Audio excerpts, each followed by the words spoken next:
फारसी का एक मशहूर शेर है जो मुझे बहुत अच्छा लगा और मेरी समझ में अच्छे तरीके से आया।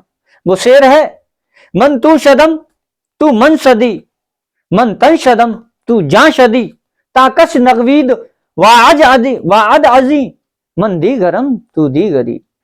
इसका मतलब साफ ये है, मन तू शदम तू मन सदी, मैं तू हो गया तू मैं हो गया, मैं तन अगर हूं तो तू मन है, और हम दोनों इस मकाम पर आ चुके हैं कि अब यह कहा नहीं जा सकता कि तू कोई और है और मैं कोई और हूं।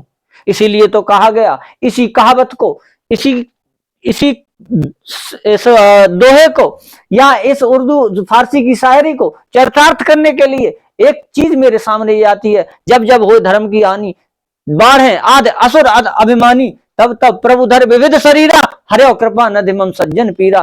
तब तब हे ईश्वर, तब तब आकर, जब इस दुनिया पर भ्रष्टाचार बढ़ने लगे, जब इस दुनिया पर गुंडागर्दी बढ़ने लगे, तब तब आकर इस दुनिया से अधर्म को नाश करने के लिए वो आ जाता है।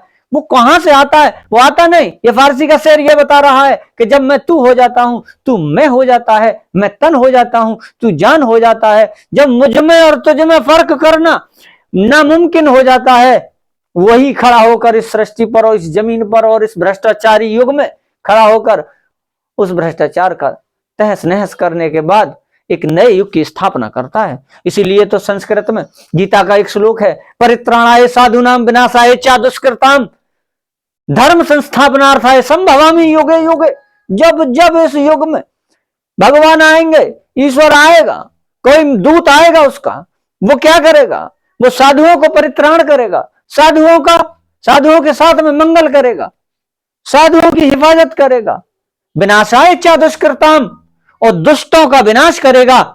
इसी तरीके से धर्म स्थापनार्थाय, धर्म की स्थापना के लिए संभवामि युगे युगे, वक्त वक्त पर, युग युग में, समय समय पर वो आएगा, आकर इस भ्रष्टाचार का नाश करेगा।